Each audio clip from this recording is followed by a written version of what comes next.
Hey Randall, this is a video response to your contest, and been doing a lot of thinking.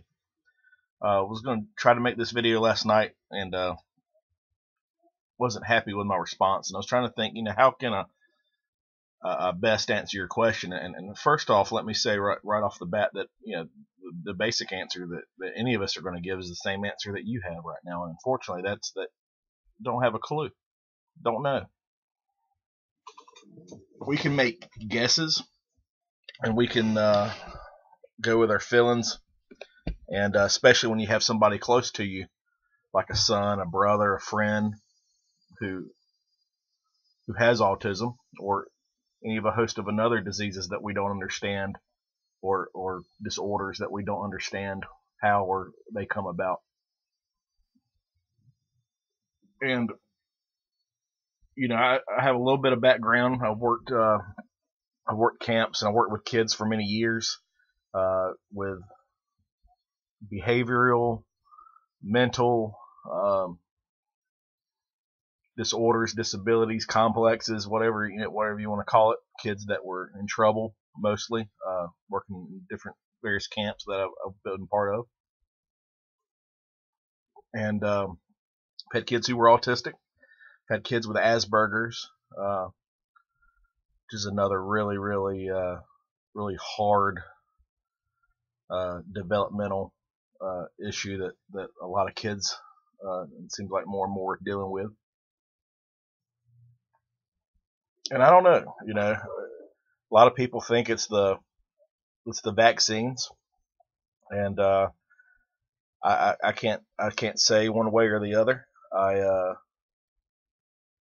I'm a quite a bit of a skeptic, and that means that I'm a skeptic of the company line, but it also the government line a lot of times, but it also means I'm a skeptic of skeptics. If I want to know the truth, and the truth is more important. I don't want to also go off on a believe in something that's not true because it's the counterculture argument of whatever the cause of whatever issue that is.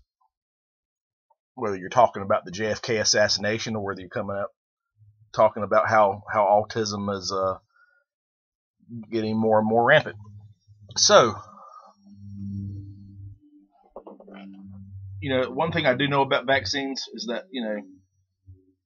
a lot of them are very important. A lot of them have eradicated very crippling and deadly diseases that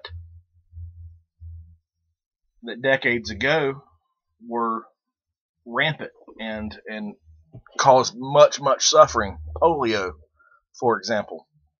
But I think right now what we've done is we've turned the tide to where we're not eradicating deadly, crippling diseases. What we're doing is we're trying to eradicate all disease through vaccines, and that is not healthy, in my opinion,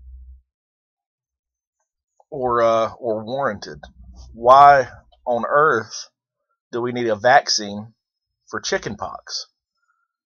That's great. We were able to do away with it, but we don't know the side effects of that vaccine. It's very new.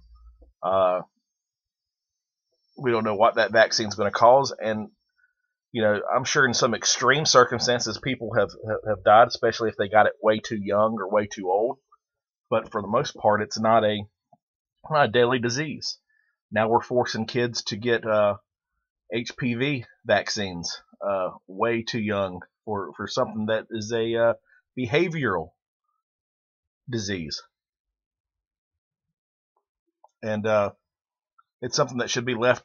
Those kind of things, when it's not a life or death curing type of vaccine, it should be left in the hands of the parents to decide what's best for their children, and then preferably when the child gets older, be able to make that decision for themselves.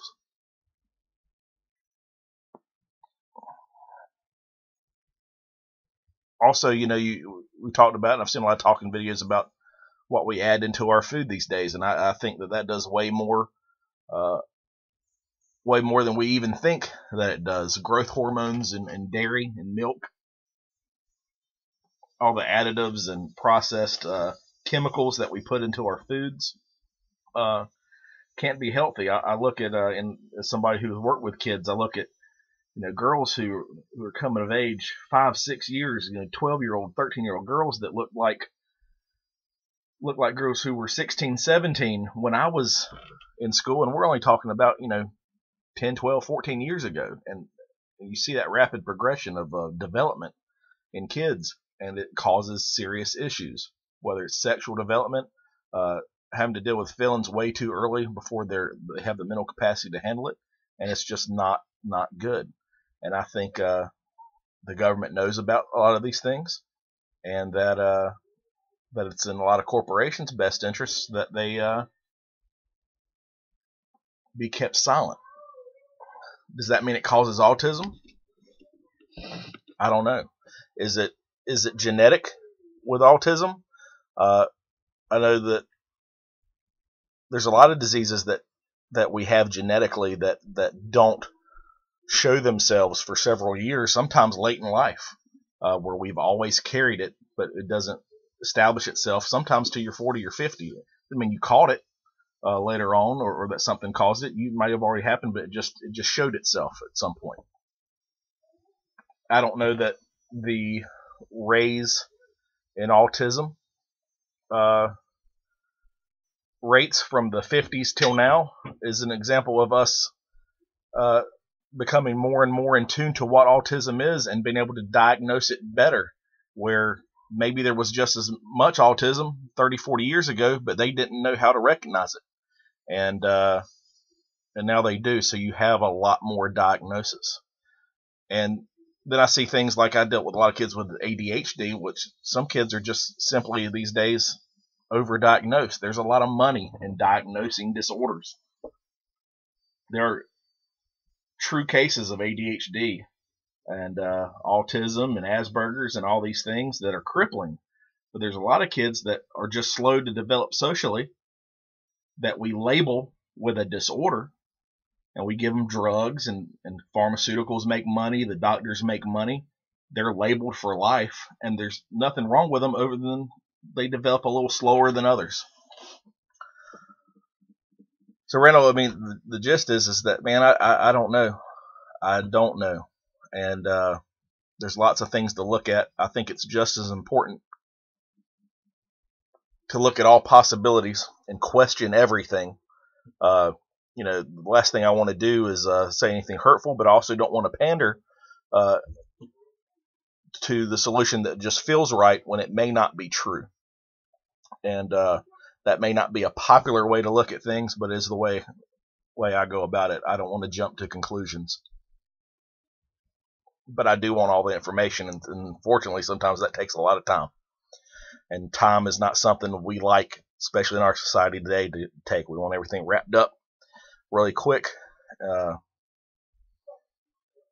nice little package, solve it in 30 minutes to an hour with commercials, and unfortunately that's not the way life works, and that is a sad and frustrating thing. But Randall, here's what I do know. I know that little boy you have is a wonderful gift, and I know that you are a wonderful parent for him, and I know that he is getting the best care that he can possibly get and all the love in the world. And that, Randall, is the most important thing of all.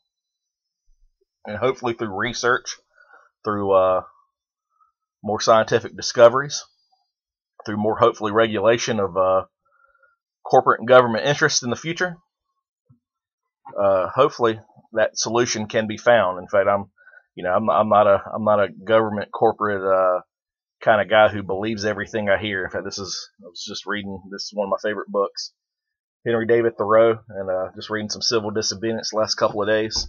I like to read that every now and again. But man, I tell you, I'm pulling for you. I hope we find a cure for these things soon. And I love you, brother. I wish the best for you. And I just want you to know I'm on your team. And you have a good one. This is my contest entry. But more importantly, I just want to give this message to you. Other people will see it. They may comment on it. But this is just me and you talking as far as I'm concerned right now through this video. And I'm with you. You keep it up. You're doing good work. And just keep plodding along. And maybe one day we'll get the answers to these questions. So, Randall, hope you have a wonderful rest of your weekend. Look forward to your contest, and I'm glad we were able to, have this discussion as a community to see, where we stand on these things. So, all right, buddy, you have a good one, and I'll talk to you later. Bye.